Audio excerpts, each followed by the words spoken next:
Welcome to Run With It, where we bring you business ideas from proven founders. Each episode, you'll hear a new business idea and the exact steps our guest would take to get started. We're your hosts, Chris Justin and Ethan Janney. And on today's episode, we have Angela Ferrante. Angela is the founder and CEO of Laudable, a startup making it easier and more affordable to create video content by doing it all remotely. Laudable is out to kill the boring B2B marketing archetype, PDF case study, and bring human stories to life through video. Angela was previously the founding CMO at SparkFund, a venture-backed energy technology company.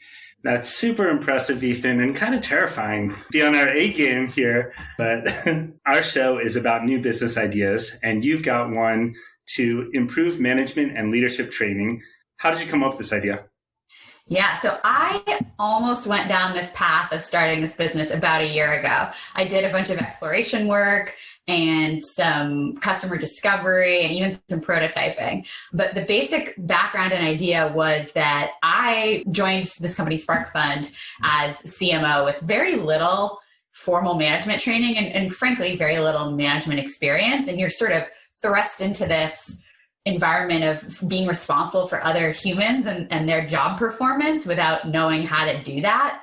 The classic new manager problem. And all of the traditional resources for how to do that well felt super dated, right? It's like you can go to an offsite in a boring conference room with a mahogany table and sit around and do trust falls and talk about, how to manage. That's one way that certainly didn't resonate, and it was more expensive than we could afford. I would love to do some trust falls, by the way. Yeah, I was thinking the same thing. It's been too long since I've had a trust fall. I haven't been at all in the corporate world, except from like the outside perspective, maybe working with people who are in it. But I listened to an audiobook on the 5 dysfunctions of a team. And it's this book about how to make teams better. And they have poor communication and poor alignment and so on and so forth. But yeah, that's like the big thing that the woman who's running the whole program, they make this fictional story up and she wants to have an offsite and everybody's like, offsite, oh my God. And she's like, yeah, well, we're not going to go do trust falls or any of that BS, And I don't know. I just got to think like offsites and trust falls. It sounds really fun to me. Maybe I just haven't been in the corporate world enough. It's just so campy, bordering on hokey, or not even bordering, just full on hokey. And to do that with your colleagues is just like sort of cringy. Yeah, because then I would be the guy at the offsite who kind of just creeps off by himself and actually has a good time. I'd probably just like make friends with like the staff at the place and like hang out after hours drinking or something like that. And then I'd get fired. So yeah, it probably wouldn't work. Avoid that. There's got to be a better way.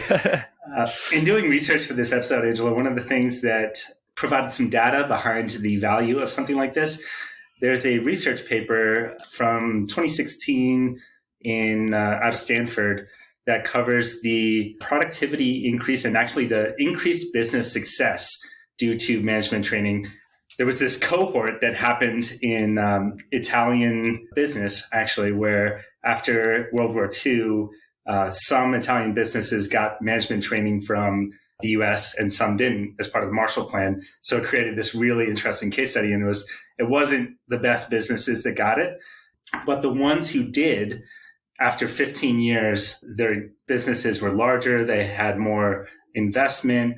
Their contribution to GDP was larger. All of those things that you would consider to be a successful business. It was something like a 50% increase from management training just at that time. So I think it's important to frame that for the listener that this isn't something that's just like a nice to have and makes your employees feel good and valued. It's something that can make a big difference in the success of a business. Yeah, well, and if you think about it just anecdotally, people leave managers, they don't leave companies. And I'm sure everybody has their horror stories of worst boss ever. They're like, I had to get out of there. Everything else could have been amazing. And I think one of the stats was 75% of employees consider their direct manager to be the worst part of their job. That's really depressing. And so if you can even improve a manager's sort of performance / likability And likability is a tricky one, but certainly effectiveness by 10%, that makes a huge bump overall, productivity-wise, morale-wise, company-wide. All right. You sold us on this being a problem and the opportunity that's available by closing this gap. What do you think the value of this solution would be?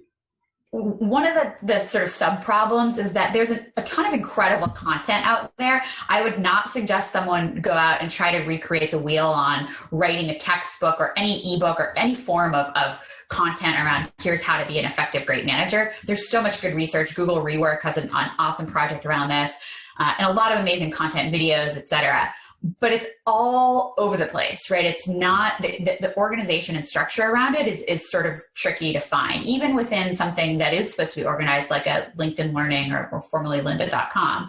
So I think one value would be just organizing and providing some structure and guidance to the incredible content that is out there around management training and eventually leadership development. And then the other thing I think is providing some accountability. I remember talking to colleagues at Spark Fund who were incredibly passionate about improving themselves as managers and just as people.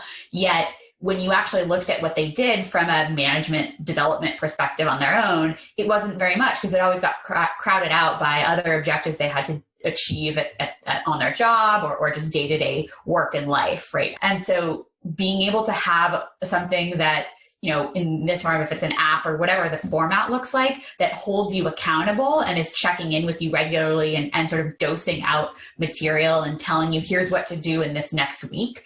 And then checking in with you and asking if you did it. I think there's huge value in that because it's sort of that small actions compound factor that lets you actually spend a little bit of time each week or each day or whatever it is to get better. Now you mentioned something like really in passing, really quickly, and it just intrigued me. So I don't know how much you know about it, but I'm just curious. You said Google Rework, and I looked that up right now, and it looks like it's literally regarding, right, with a colon, work. Yeah. And I have never heard of this. What do you know about it? What's going on there? Has this been helpful to you? Yeah, it's been a while since I have really dug in, but they have, I think it's an ongoing project. I want to say it started about 10 years ago to investigate what, management principles, how we work, effective meetings, all of these things. And they just continually check in with from their own employee base as sort of the sandbox to evaluate. For example, there's a framework around good management that I think it's like 10-point framework or something that is continually updated based on what their own findings are and may in fact take outside perspective as well. I'm not sure. So there's kind of a wealth of information and a ton of gems in there around how to manage. I mean, there are literal templates and frameworks for here's how to have a one-on-one, and it's all free and available online. That's really cool. I have to put out a gripe here real quickly. Google yes. and their employment style. Okay, let's set aside the whole thing about all the world's information is free except all of our interior information is super proprietary if you work here. But this I hear all these things about Google management, and then I go ask somebody who works at Google about them, and they're like, "What? What are you talking about?" Like, I always really loved this when I heard about. I think it's like a 70-20-10 ratio. We want you to work 70% on your job, and I think it was 20% on free time. There was a certain percentage you get to work on like a passion project, and they're all about innovation, so they don't care. Yeah, and I have a friend who worked as a developer at Google, and I was like, yeah, what about that 70-20-10 thing? He's like, what are you talking about? I don't know what you're talking about. Do you think it's a product of the company is just so large that the practices aren't consistent, or like what do you think's going on? I really don't know because I never worked at Google myself. I've been to lunch there with friends a couple times, but like I think it's part of it is they started the company small and then they had their ways of doing things, and then as it grew larger, they might change or adapt, or they allow certain managers to do things their own way. But some part of it makes me wonder, and it's a little bit more of the cynical perspective, if it's just PR, if it's just Google had found early on, if they put out all these articles about their cool and alternative ways of working, that people would just start to, for God's sakes, there was a movie about working at Google. How did that ever happen? With like, do you remember that? Owen Wilson or something was in a movie. I've seen that movie. Working with Google. It wasn't really that good, but he's an intern. Yeah, something intern. like that. But it was like, so part of me just wonders if they just like, they don't really care as much whether it's true, but they put stuff that sounds cool out there about what it's like to work at Google, because then people will be intrigued and want to work there. So and to the listener out there who works at Google, you can anonymously share your experience to either confirm or disprove. You guys are going to get outreach from a Google HR person / lawyer who's like... So you're bringing this idea up. Rob Fitzpatrick brought something similar up. On Union Square Ventures, it's a venture capital fund. They have a request for a startup. It's titled Looking for Syllabus 2.0. And it's exactly like you're describing. There's a ton of information out there, but it's not well organized and it's not curated in a way that's easily digestible. It's not, hey, watch this YouTube video from 3 minutes and 27 seconds to 6 minutes and 15 seconds, and then read this article. And then, it's not sequenced and it's not curated in a compelling way. So just hearing this idea come up over and over again from some really smart people who have been entrepreneurs and are have funded entrepreneurs, the listener out there, like that should be a really clear signal that this is something worth working on. Also a tip and a tweak here when it comes to content. I think at least to me, it used to feel like creating content was the value. If I wasn't the expert and I didn't create the content, I might not have much value to offer. And now I'm noticing more and more there's this counterintuitive thing of just going and finding the content and organizing it for someone else and making sure it's in the right order and making sure they know that it's valuable too. That especially, I think it will only become more important as we get more and more information. It's so noisy, right? There's so many blog articles, so many YouTube videos, so many things out there. If you could be a person that knows how to curate it and put it in the right order, then it's just as valuable as being able to create the content in the first place. Oh, absolutely. Right. It follows this arc of like, if there's a dearth of content, you can have a comparative advantage and really stand out by being the one to create that content. If it's amazing content or even just decent content, or in the early days, you think about when people first started coming out with blogs, and then there becomes an overabundance of the content and you're getting flooded with stuff left and right. And the same thing with our email inboxes, right? It was like create a newsletter, and now it's more about pare that down and curate a newsletter. So I think the curation piece becomes really important. And within this concept, if you can then pair that with the actual action steps and kind of accountability, I think there's a winning combination. You shared some numbers, both in terms of market size and in terms of the cost that you think that you could charge for this solution. Can you talk about that a little bit? The research that we did when we were talking to HR leaders about how much would they pay for something like this, we tended to hear between $9 and $49 per month per employee. To do the math on that, but that seemed to be where people resonated. Right. Which if you're looking for, if you're targeting companies that have, 10 or 100 or 1,000 employees, then it starts to really scale. You're hitting some pretty large numbers there.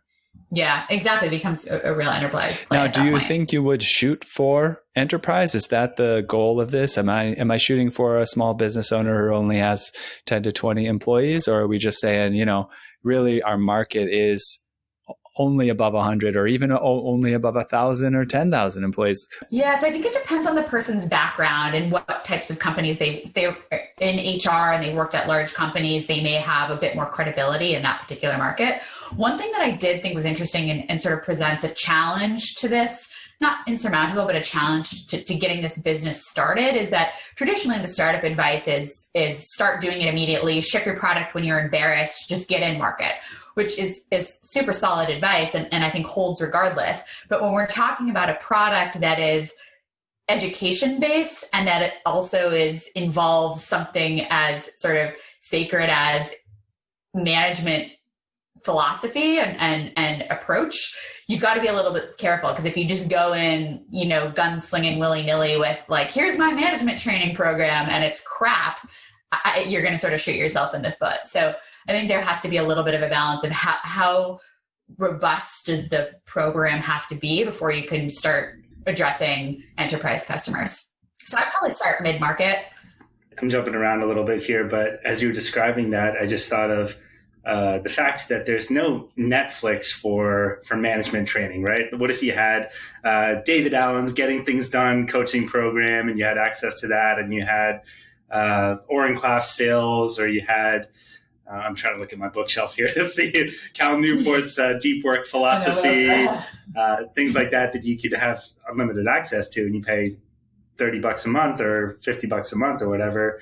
That seems like that could be compelling. And I know you framed it as DuoLingo for management training, which also I think makes a lot of sense. What you just said, I think, is actually really interesting. And there's this growing space around infotainment, right? How do you make education or informational content actually educational? And why couldn't, so many people learn what an office, I learned what, not doctors are cringing, rolling over at this, but like I learned what a medical environment, workplace environment looks like from Grey's Anatomy. So why couldn't there be something that actually sets positive standards and sets in place positive behaviors that's the office, but instead of a parody of a ridiculous workplace, something that shows a good management behavior? I don't know, maybe a little off the wall, but I think it's really interesting. Sounds like an offsite with trust falls to me.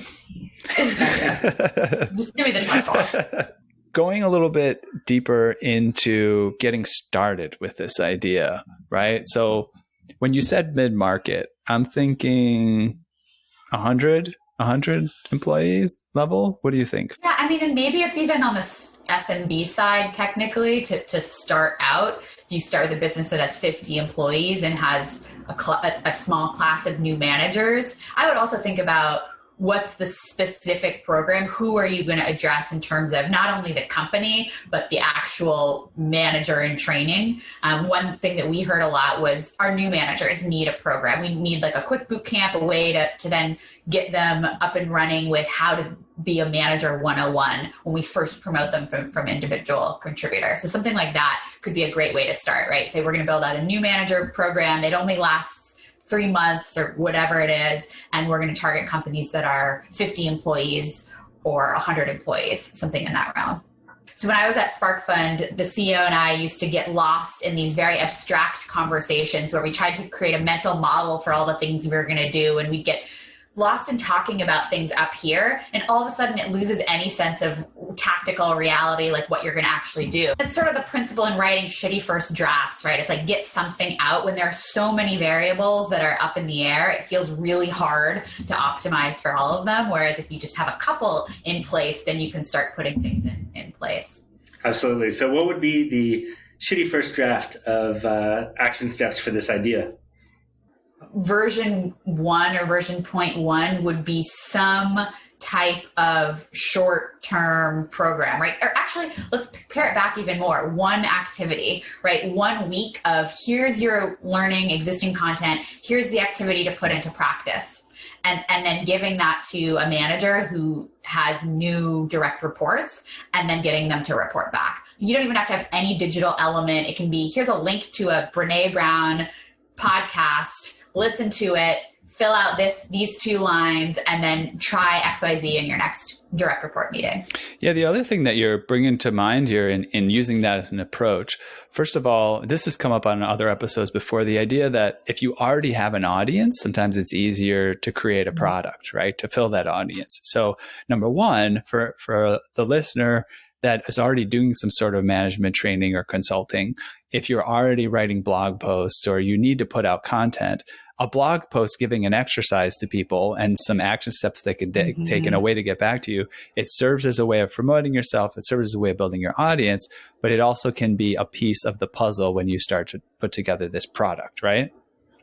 That's a great idea. Even way better than what I said. I love that, right? You start to, I hate to suggest somebody start a newsletter, but right, have like free, here's your exercises weekly to give and share them out for free. Just start creating micro versions of activities for new managers. It's awesome. To bring up newsletter, I'm not sure why you said hate to bring up the idea of newsletters. We've been hearing a lot about newsletters as a sort of intriguing it's a way. Hot trend, it's a hot trend. Yeah, that people Substack. Yeah. Which I'm curious why you hate it. I think that's why what you're getting to, Ethan, huh? I don't hate them. I think am aware of how much, it goes back to the content problem. I'm aware of how many newsletters there are and how everyone is like batting down things coming into their inbox. That doesn't mean there's not a place for quality content and that people don't want it. It just is, the immediate reaction is, oh boy, another newsletter. Is there a way to, just to beat that down even more a little bit, like, is there a way to start with a paid newsletter, for example, where you create content that's good enough, or you create a sort of a system whereby you have paid subscribers and you're giving them assignments each week and you're checking in with everybody or something like that? For sure. Yeah. I mean, and I was thinking about it as a free newsletter for V.01, but why not, right? Start to charge just a little bit, especially when, as we know, we value things we pay for, even if it's like $1. So make it $1 a week, upscale your management skills. And again, I want to stress that, as you said, that you don't have to create the content yourself. There's this wealth of information out there. The value is in curating and in presenting and sequencing it. Yeah. And I guess I would maybe consult a family lawyer or something around, can you charge for a newsletter that's sending out someone else's content? I'm sure there's a way around that, as there is with everything, but we'd maybe be a little cautious of that. Before we get even deeper into the episode here, I don't want to miss the opportunity. We're talking about management.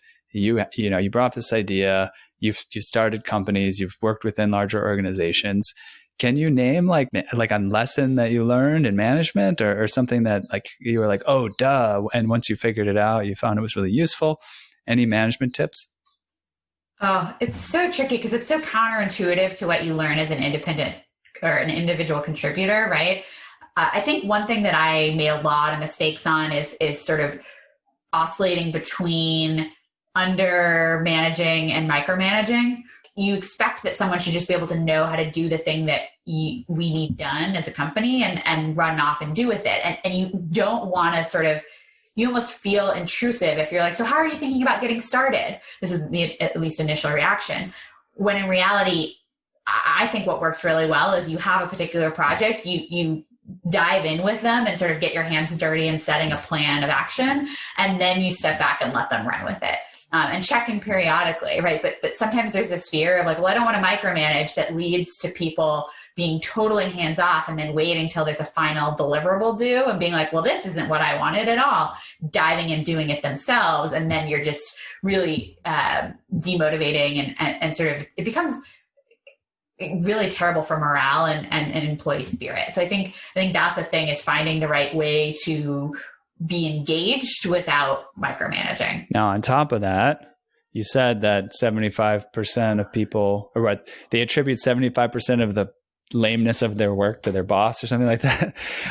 Any things that you can anonymously share about terrible supervisors or bosses? So I'll tell you a side story. I had a job at one point in my career that I had a manager who was an engineer, and knowing, if you know me, that is probably not the best fit for my personality. Someone who looks like very by the book and very all analysis based. Needless to say, it wasn't the best direct report relationship. But he actually said I had a bit of a dissolution when they found out about a side hustle I had at the time. And he actually said to me, it'd be one thing if you were waitressing, but you make plenty of money for a young woman, and I don't know why you feel the need to go out and do this. So that was a what not to do management. A lot of things wrong with that. A lot of things wrong with that. Have you guys had any horror stories? I have to bring the one up that is similar, related. It didn't happen to me, but a coworker came to me, very upset. She had just been on maternity leave and she came back, and the supervisor said, and I don't know what he was thinking. He was kind of foreign, so maybe he just doesn't understand English. He got a lot of leeway, I think, for being out of the culture. He said, I brought you on this project. I expected productivity, not reproductivity. And it was just like, I don't even know why she didn't report him for that. But yeah, that was horrible to me. I mean, how long ago was that? That was probably 5 years ago. Yeah. Yeah. Wow. Yeah. And people, I was actually surprised that people tolerated that kind of thing. Because, I mean, I was probably the person that was the most upset about that after she was initially upset. I think she was willing to tolerate it after the fact. And I was thinking, okay, come on. Yeah. Yeah. I mean, not to go too far off on this tangent, but let's vent. Let's vent, guys. I got one more along that story. It's not mine, but I know someone right now who is would want to get pregnant, but is not, because she knows that she was told point blank that it would hinder her job prospects at this company. Oh, wow. So yeah, that happens. I mean, that was 5 years ago. That's happening today. That's a shame. I'm guessing she was told that by a male? No, actually. By a female. Yeah, her supervisor is female. So the supervisor was probably doing that in a let me clue you into the realities of this workplace type of thing. I don't know. I don't know what the motivation is behind her. I've never met the supervisor. Yeah, it sounded like it was just a money first type of thing, I'm guessing. It's not even like it's a super small business, but that's just, yeah.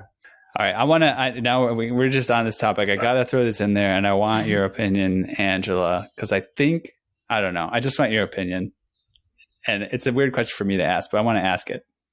Do you think that within the workplace that a company would be more productive if during a woman's cycle, if she got to take time off during the difficult parts, but maybe was expected to work a little bit more during the parts that weren't as difficult? Do you think that would increase workplace productivity, or do you think just keeping the same hours all the way throughout the month is just as productive?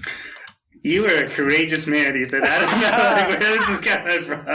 I told you at the top of the hour. I said we talked about how Angela kills what is it, the B2B playbook. My murderous side. So there's a couple. First of all, I think I saw a chain on LinkedIn. I think there was some company that announced they were giving, I don't know what they called it, some sort of terribly cutesy name to time off, like menstrual time off or something absurd. Mm-hmm. And the comments were fire, first of all, no surprise. Sure.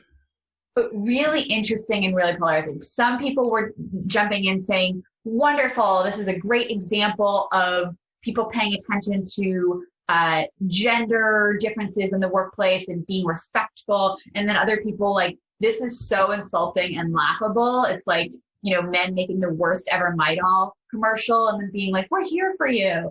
So personally, it rubs me the wrong way. It does not jive with me. It feels condescending and also micromanaging of like something that has nothing to do with the boss's sort of say. So I think there are two questions. One is it appropriate? And two is, does it increase productivity? I can't speak to the productivity question. No, I don't. That's why I asked it. That's why I asked it in those terms, not like, do you think it's right or wrong, but do you think it actually might increase productivity? Because that's kind of ostensibly the idea, is that you wouldn't ask people to work extra hard when they're not feeling at their best or something like that. No, I don't think so. And where do you stop, right? It's like, let me look at your level of like indigestion this week and let me give you some time off for that, right? It's like, okay, come on. I think that zooming out, I think, and this actually does line up with the business idea that we're chatting about. I think my philosophy is, and I think where most companies are headed, we're all adults. Let's treat us all like adults who know how to manage our own energy best in the workplace. And we know how, when we need to take it a little easier. If we need to take a nap in the middle of the afternoon, that's fine, because we're working hard and we ultimately have a strong work ethic. So it's trust at the foundation and not trying to micromanage what that sort of work flow, no pun intended, looks like. I really like that, actually, because I think that would make space for both of those populations with that responded to that post that we were talking about, right? If you just said, hey, if you feel like you're not going to be able to be productive at any point, right? But you need the rest and it's going to help you when you can be productive, you get to decide, right? I'm not going to tell you when it is, but you can decide. And then that way some people could make that decision, or they could decide to power through or work through. And I like that. Right. Yeah, it's not putting it in the hands of the company to determine what reasons for taking it easy or stepping back are, what are valid, right? It's just trusting people as adults and as employees and team members to make that call on their own. Yeah, I think an essential crux of why this idea you're bringing to the table is valuable is that we're evolving very slowly out of an industrial type of workplace where 100%. you were supposed to decree what people did. Listen, if you don't do it this way, then the factory line's not going to move forward. We need to teach you exactly how to do it. And nowadays, it's really more about like sort of like you said, you give them as much guidance as they need. It's almost like, like letting that glider plane off the edge of the cliff, and then they can fly wherever they like and figure out exactly how they want to do it. You just have to give them a little bit of liftoff. Completely. I mean, I think it's at the nexus of sort of a bunch of societal shifts in general. But yeah, I think that's completely accurate and a great way to analyze it. I want to bring in one more reference related to this idea. Patrick Collison, CEO of Stripe, and Tyler Cowan, he is at the Mercatus Center in George Mason. He runs a really popular podcast called Conversations with Tyler. They wrote a joint article in The Atlantic called "We Need a New Science of Progress." And the reason that I think about this is they convincingly argue that we are stagnating as a society. We're working just as hard. Our output and our input has increased tremendously. Things are more expensive. The amount of time that we're spending on different activities is longer, but our productivity gains have not risen alongside with that. So what's missing there? And I think at the top of the hour, we talked about how I think that actually this management coaching and the idea that you're bringing up could address some of it. It's not going to be so bold as to say it's going to take care of all of it, but coming up with ideas to assess, okay, when were periods where we were extremely productive, made huge advances as a society, and what were we doing during those times, and what's different between then and now? And can we come up with some innovative ideas to help us get to the next level, like what you've shared with us? Yeah, I have to tell you, my brain and gut immediately goes to AI. It's like that. I can't find a way around thinking that the next sort of wave of that massive leap in productivity for us all and us each individually and collectively gaining points of leverage is just AI. So I think that's a good point to put a pin on the episode. Just, forget all this. Just go buy some robots. Hire a robot. People don't matter. Angela, thank you very much for the conversation. Really enjoyed it. Where can people go to learn more about what you're doing? Yeah, you can find me on LinkedIn, my personal page under Angela Ferrante. Also, we have a website, getlaudable.com, or the Laudable LinkedIn page. Great. And to the listener out there, take some action on this idea, even as we had talked about in the middle of the episode, even if you don't know exactly how it would all work out, just get in motion, and then you can course correct from there. You may end up with something better, something different. So, and if you say something extremely stupid to someone that you're managing, make sure you apologize profusely when necessary. Don't do it in writing. Don't do it in writing. Well, thank you for tuning in, listener, and we will see you next week.